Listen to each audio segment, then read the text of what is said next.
Eh ben bonjour, regardez, les gilets jaunes arrivent, place de la Nation, place de République, enfin Nation République, c'est bonnet blanc et blanc bonnet.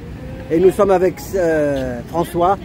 Et là tu disais un truc important, comme tu disais, la marche des fiertés LGBT, il y a une mouvance de gauche, il y a une mouvance de droite, et ils veulent pas être ensemble dans la marche des fiertés. Bah si, ils ont voulu être ensemble, mais les uns et les autres ont voulu être ensemble. Non, les autres, et ensuite il y a un défaut d'interprétation de la présence des uns. Contre un défaut d'interprétation. Il y a peut-être des leaders qui ne veulent pas. Non, ils veulent pas qu'ils viennent. Ils veulent pas qu'ils viennent. Les gens de la base, ils n'ont pas forcément de. Ils disent qu'ils sont extrémistes ou machin. Oui, non. Alors là, la division. Le problème, c'est que dans la mouvance Gay Pride, il y a énormément de divisions. Bah partout. Dans les années 80, et chez les gilets jaunes, il n'y en a pas de division. La division, la pseudo-division.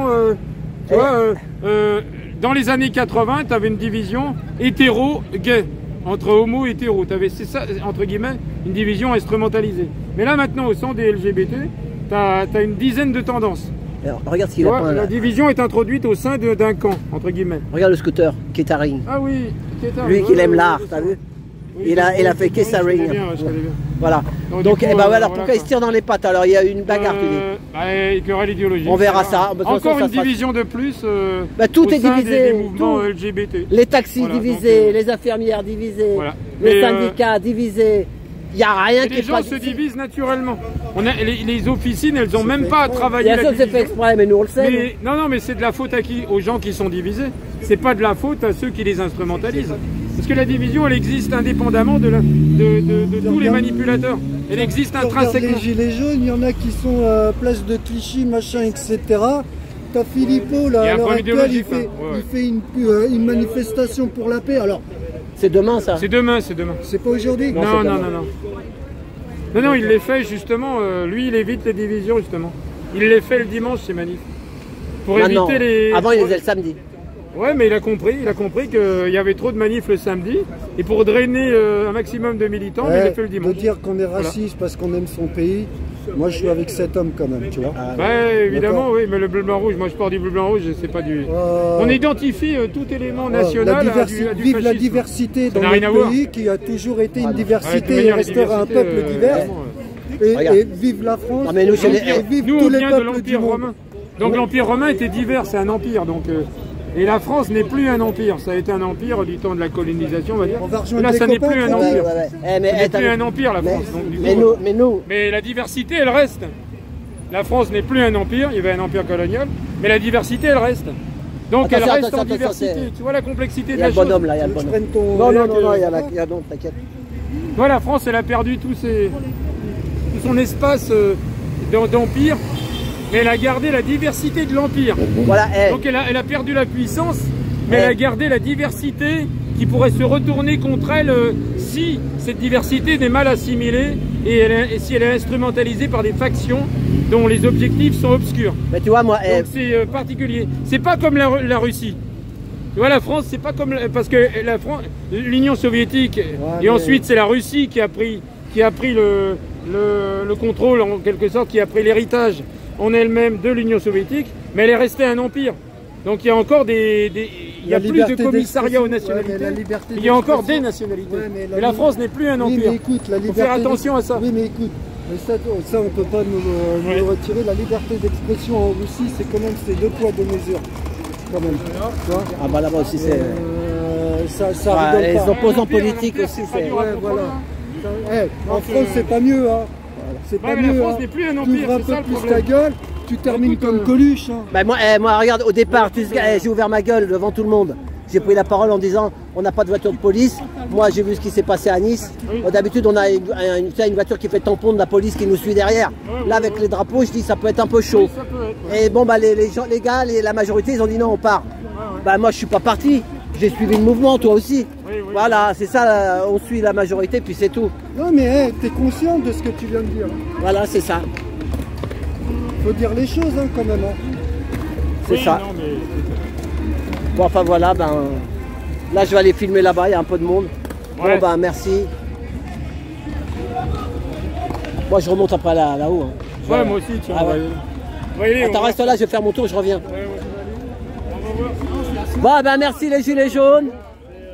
Merci pour la sécurité. Heureusement que tu étais là.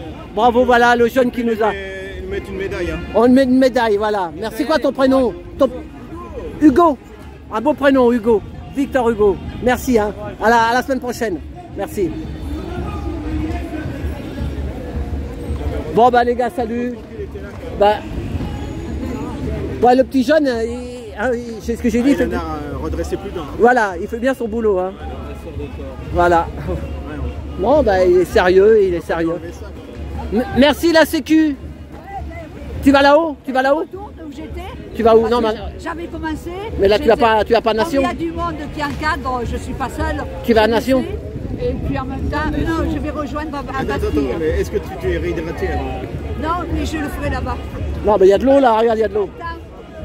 Elle n'a pas le temps, elle est toujours pressée. Bon, bah allez, bah merci. Salut les gilets jaunes. Bonjour. Ouais. Bah, je t'ai vu à tout à l'heure. Oui, je t'ai vu. Ben, on a terminé la manif, place de la République. Comme on peut constater, elle a été nettoyée. Mais à la Nation, il va y avoir du monde, je vais à la Nation. Moi. Ah ben à la Nation. Tu vas toi, non? Non, je peux y aller, non. Oh, je vais aller voir, moi, par curiosité. Minimum 200 000 personnes. C'est ça. Et il va y avoir un méga concert. C'est ça, mais il paraît que ça a été un peu chaud. Il y a un mouvement de droite et un mouvement de gauche. Et il y a quelqu'un qui a vu des images comme quoi que c'était chaud. Ouais, il y a majorité de gauche, mais il y a un peu de droite qui veulent rentrer dedans. Et que ça bloque. C'est toujours divisé, même ça. Même chez les homosexuels, enfin les personnes LGBT là. LGBT, il y a même chez elles, il y a de la discrimination. Il y a des fractions, il y a des. C'est ça. Chacun sa gamelle. Tout est politique. C'est ça, la carte, ils ont chacun leur carte, comme tu dis. Ils vont tuer leur mouvement comme ils ont tué le mouvement des Gilets jaunes. Voilà, c'est ce que j'ai dit chez les Gilets jaunes, c'est pareil. Tu les prends par les pieds, tu les scouts, t'as plein de cartes qui tombent. Voilà, toi je vais aller voir Amel. Bah, merci, allez, salut, à samedi prochain peut-être. Merci Patrick et les gars, salut. Salut, salut. Allez Amel, merci, le mot de la fin. Le mot de la fin, finalement cette manif s'est bien passée. Voilà, et le petit jeune, là, Hugo, il a bien fait le boulot. Hein. Hugo a bien fait le boulot et nous sommes responsables des grandes filles et des grands garçons, nous pouvons nous gérer seuls. Comme je t'ai dit tout à l'heure, il y en a qui ont quand même développé le syndrome de Stockholm, c'est-à-dire besoin de policiers pour se sentir rassurés. Non, moi c'est pas le... Moi c'est pour une sécurité derrière. Non, je sais bien, je plaisante, j'ai un peu grossi le... Voilà, non. Mais parce que voilà, tu sais, mettre entre deux, c'est bien passé. Donc ça s'est bien passé, et tout le monde l'a dit là, c'était voilà. agréable. Voilà. Donc, mais bon, j'étais un peu sur le trottoir, il y a des gens, mais il n'y a que ça, ils sont pas assez nombreux. Oui, j'ai vu une dame. Ils ont qu'à venir, qu'ils viennent. Ouais. Mais c'est les Parisiens, les bobos, ils vivent bien ici. Alors que dans toute la France, les gens souffrent. Dans les petits villages, il n'y a plus d'hôpitaux. Ça va mal, mais il n'y a personne. Non, mais à Paris, c'est les privilégiés. Alors, pourquoi sur cette démobilisation? Pourquoi? C'est ça. Tu sais, on devait faire des radios, des micro-trottoirs. C'est dans nos projets aussi, parce qu'on a plein d'autres actions à côté des manifs. On voulait faire des radios-trottoirs sur la question pourquoi ne vous mobilisez-vous pas? Tu vois? Donc pourquoi? Chacun pour soi et Dieu pour tous. Ouais. Moi je pense que les nouvelles technologies, les gens sont isolés. Les gens sont isolés, il y a un certain confort. Tu cliques, on te livre une pizza. Tu cliques, voilà. Tu as bien vu, maintenant on fait la guerre sans se déplacer. C'est ça. Voilà.